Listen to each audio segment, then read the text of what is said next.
सत्संग जीवन में बहुत ज़रूरी है।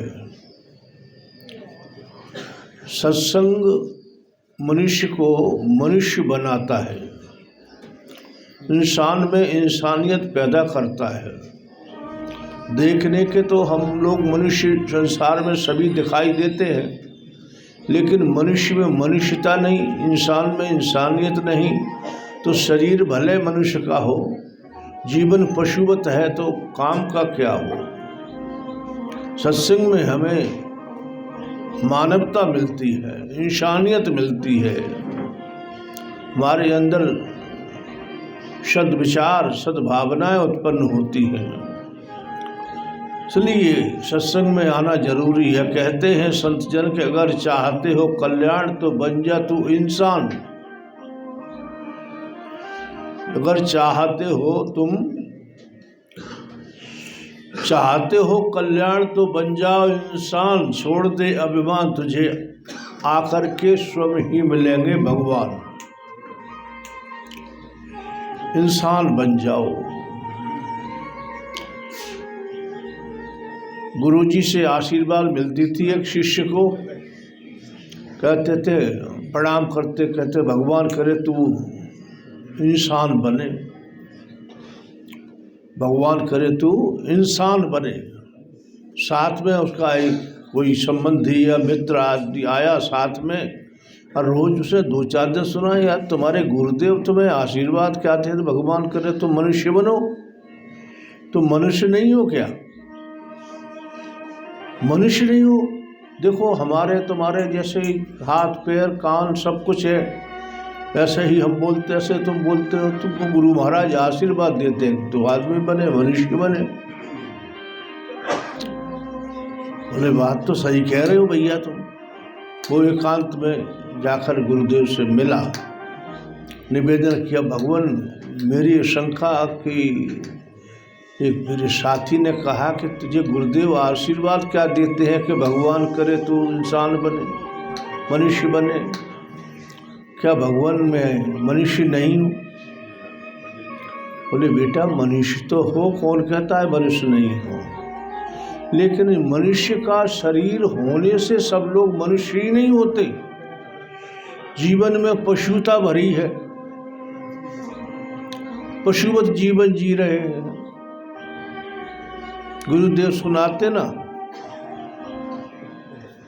बैल के सामने घास रख दो खा जाएगा, भूसा रख दो खा जाएगा, खली रख दो खा जाएगा, कुछ भी खा जाएगा।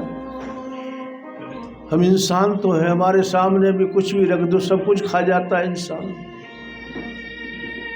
ये कुछ बात तक इंसान नहीं है। गुरु द्रोणाचार्य जी ने, गुरुदेव ने कहा जा तू कोई मनुष्य देख करके ला। अच्छा तू पूछ रहा है कि मैं मनुष्य नहीं हूं, तुझे आदमी देख करके ला, तुझे इस पर बताएंगे क्या है आशीर्वाद का मतलब। वो गया बेचारा, सुबह का निकला गुरुदेव की आज्ञा, तो 9-10 बजे तक लोग सोए पड़े। अब वो सत्संग में तो आता था, सत्संग में सद्विचार सद्बुद्धि तो प्राप्त हो ही जाती है।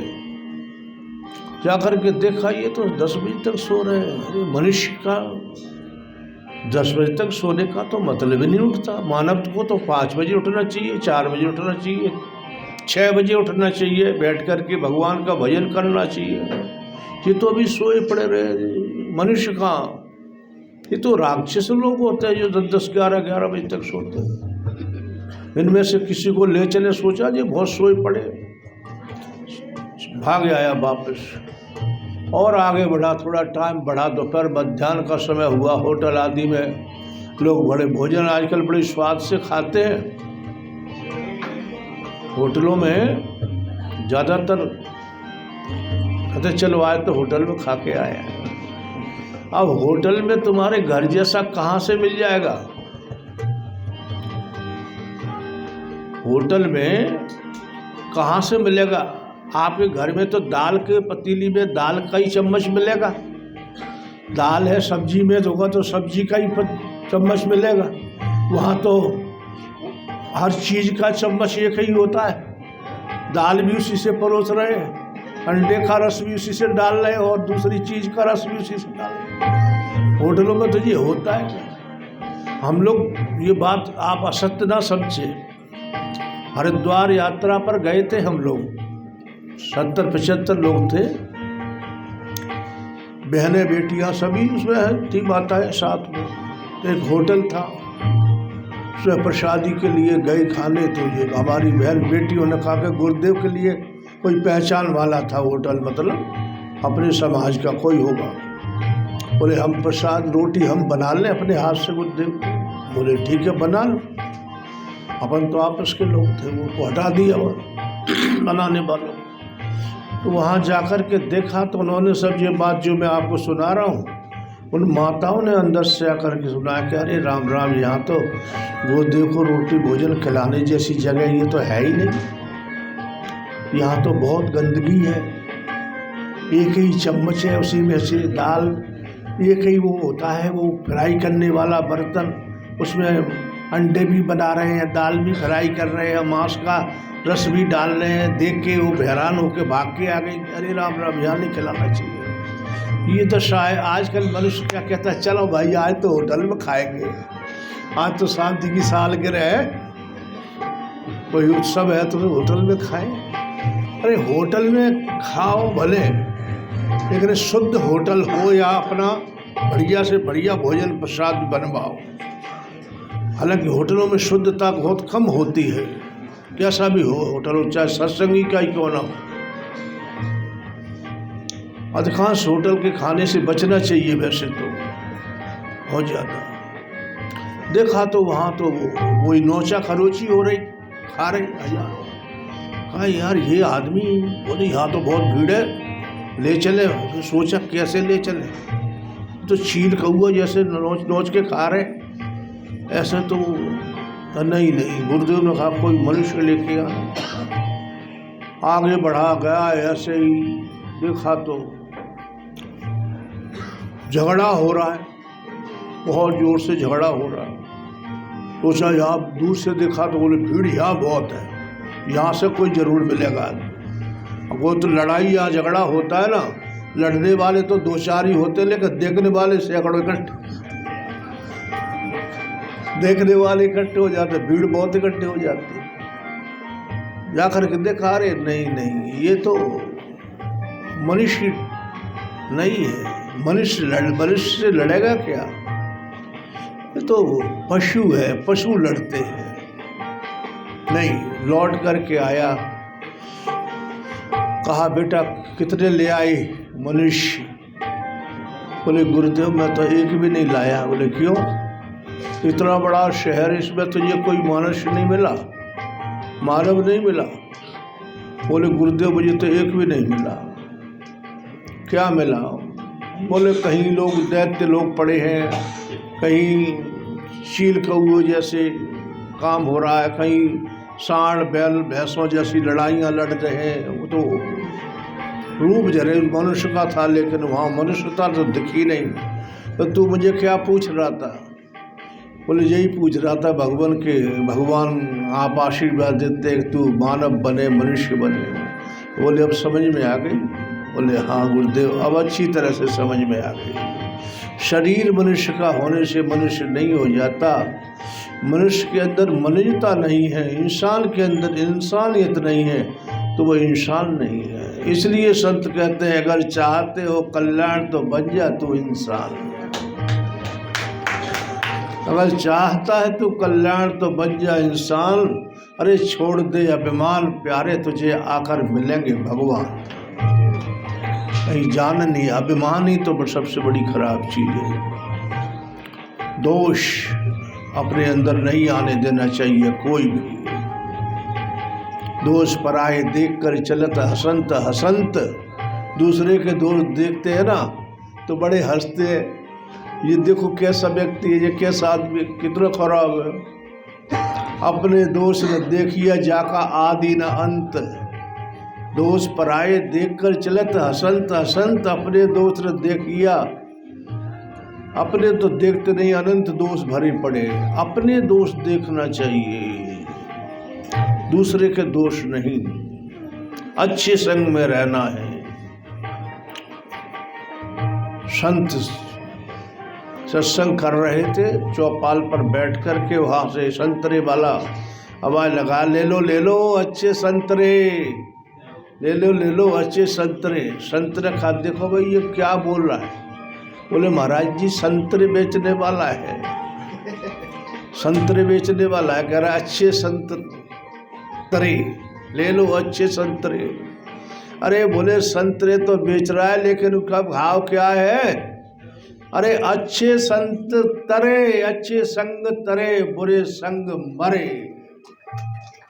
सत्संग में तो चली रहा तब से। अच्छे संग, अच्छा संग है सत्संगियों का संग, संतों का संग, महापुरुषों का संग। इससे बड़ा अच्छा संग और किसी का नहीं है। या तुम्हारे अंतर आत्मा का संग, अंतर आत्मा से बढ़िया कोई संग नहीं है दी उनने। और जबकि ये भी ना मिले तो शास्त्र सदशास्त्रों का संग करो। ऐसी वैसी किताबें मत पढ़ो, पुस्तकें मत पढ़ो, शास्त्र पढ़ो, रामायण पढ़ो, भागवत पढ़ो, गीता पढ़ो, उपनिषद जो पढ़ सकते हो वो पढ़ो। बहुत सदग्रंथ है हमारे। अच्छे संग में रहिए आप, क्योंकि ज्ञान बढ़े गुणवान की संगत, ज्ञान बढ़े गुणवान की संगत, ध्यान बढ़े तपसी संग कीनो। ज्ञानवानों की संग में रहोगे तो आप ज्ञानवान बन जाओगे। स्वतः उनके गुण तुम्हारे अंदर आ जाएंगे। ज्ञानी बनने के लिए आप कहीं भी पढ़ने जाओ या मत जाओ, तुम्हारे अंदर कोई भी पढ़ाई की आवश्यकता नहीं है। केवल ज्ञानियों की संगत तुम्हारे अंदर है, ज्ञानियों का संग किया है तो आपके अंदर वो है ज्ञान के गुण प्राप्त अपने आप प्रकट हो जाएंगे, ज्ञानी बन जाओगे। संगत ही गुण उपजे, संगत ही गुण जाए, संगत ही गुण उपजे, संगत ही गुण जाए। बांस फांस और मिश्री एक ही भाव बिकाए। पहले बांस की लकड़ी लगाते थे, मिश्री बन के डेली बनाते उसमें। आजकल तो शायद धागा लगाने लगे हैं, लिखा होता है हमारे यहाँ धागे वाली मिश्री मिलती है दुकानों पे। तो मिश्री के साथ बांस की लकड़ी भी उसी भाव बिक जाती थी। संग का फल कदली सीप भुजंग मुख एक बूंद गुण तीन, जिन जैसी संगत करी तिन तैसो गुण लीन। कदली शीप भुजंग मुख एक बूंद गुण तीन। कहते हैं स्वाति नक्षत्र की बूंद यदि केले के पत्ते पर पड़ जाए, स्वाति नक्षत्र की बूंद, तो कपूर बन जाती है वो। रामायण प्रमाण दे रही है, ये तुलसी बाबा लिख रहे हैं अपनी कलम से। केले के पत्ते पर पड़ जाए तो वो कपूर बन जाती है। कदली शीप के मुख में चली जाए, शीप पड़ी होती है ना, आजकल तो नदियों में पानी ज़्यादातर होता नहीं, यहाँ रेती होती नहीं। जहाँ रेती वाली नदियाँ और जल की धारा प्रवाहित होती है वहाँ शीप पड़ी होती है। शीप के मुख में चला जाए तो सच्चा मोती बन जाती है वही बूंद। और वही बूंद यदि सर्प के मुख में चली जाए तो विष बन जाती है, जहर बन जाता है। जिन जैसी संगत करी तिन तैसो गुण लीन, कदली शीप भुजंग मुख एक बूंद गुण तीन। संगत का कितना बड़ा प्रभाव पड़ता है आप देख लो। बूंद तो वही है, जल वही है। एक केले पे पड़ी कपूर बन गई, शीप के में चली गई तो मोती बन गई, और सर्प के मुख में चली गई तो जहर विष बन गई, दूसरे को मारने वाली बन गई। कितना खराब है। संग दोष से सदा बचना चाहिए। ध्यान बढ़े तपसी संग कीनो।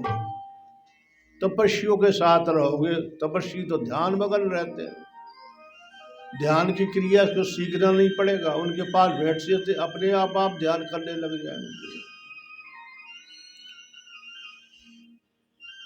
अपने आप। अब इसका प्रमाण मैं आपको दूं आप ये न समझे कि अपने लिए कुछ तारीफ कर रहे हैं या बढ़ाई कर रहे हैं।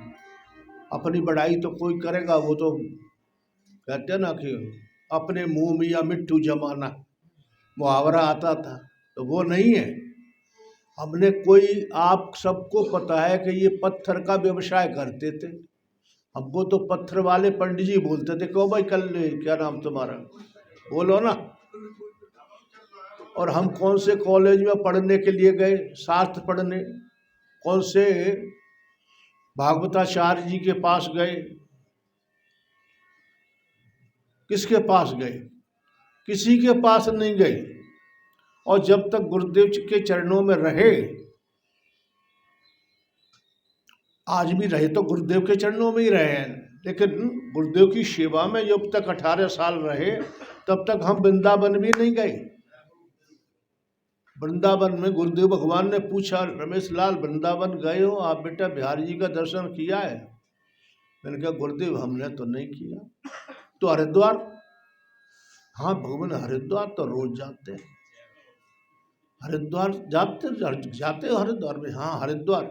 आप हरि हैं, आपके द्वार पे हम रोज आते हैं। हरिद्वार तो रोज आते भगवान। तो मतलब कहने का, कहाँ हमको पढ़ने का मौका मिला कि हम सुनने गए या सीखने गए, किसी के सानिध्य में बैठ कर के गए कि श्रवण किया। जो कुछ है गुरुदेव की कृपा। मूक होए बाचाल पंगु चढ़े गिरवर गहन, जास कृपा सो दयाल प्रभ है सकल कल मल दाहन। जिस पर गुरुदेव कृपा कर दे, कृपा की दृष्टि कर दे, वो स्वयं बैठकर उसके घट में स्वयं बोलता है।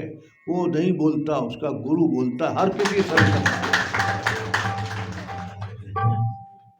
पढ़ पढ़ के पोथी पढ़ पढ़ जगमुआ, पंडित बना न कोई, ढाई अक्षर प्रेम का पढ़ा सु पंडित हो। पढ़ाई की विशेष आवश्यकता नहीं है, भक्ति मार्ग में सदगुरु की गढ़ाई की आवश्यकता है। तो सदगुरु की गढ़ाई को सहन कर लेगा। गढ़ाई समझते हैं ना? डांट फटकार जो भी वो दे, लात जो भी दे, सबको स्वीकार करे प्रेम के साथ। गुरुदेव का प्रसाद समझ करके यदि वो स्वीकार करता है, तो गुरुदेव उसको कहाँ से कहाँ पहुँचा देता है। भृंगी गुरु भृंगी, हम कीट हैं, तुझको मेरी लाज लिखाए। भृंगी कीट गंदगी का कीड़ा होता है, उसको भृंगी भौरा अपना रूप प्रदान कर देता है, अपने जैसा ही बना देता है। ये गुरुदेव की कृपा होती है। तो ये चीज़ है, सीखने से नहीं, पढ़ने से नहीं। पढ़ के आए आप, सुनो, पढ़ करके भी आए ना, शास्त्र वेद शास्त्र पढ़ करके आ जाए, रामायण भागवत पढ़ करके सीख करके आ जाए। हो सकता है वो पढ़ा पढ़ाया भी नहीं ऐसा सुना पाएगा जो गुरुदेव का पढ़ाया हुआ अनपढ़ जो सुना देगा, वो नहीं सुना सकता। वो पढ़ा हुआ पोथी की बात सुनाएगा, किताब की बात सुनाएगा। गुरु का शिष्य अपने हृदय से जो उद्गार गुरुदेव के निकलेंगे वो सुनाएगा। वो हृदय की ग्रंथि को खोलती चली जाएगी वाणी, उसकी वाणी का प्रभाव पड़ता है। जिसे न पद पैसे की चाह, वही दिखाते सच्ची राह। संतों की वाणी। तो ध्यान बढ़े तपस्वी संकीर्णो, ध्यान की विधि के लिए, ध्यान के लिए कहीं जाना नहीं, तपस्वियों का संग करो। तपस्वी संकीर्णो, मोह बढ़े परिवार की संगत, मोह बढ़े परिवार की संगत, काम बढ़े त्रिया संग कीनो, बुद्धि विवेक विचार बढ़े संतन की जिन संगत कीनो।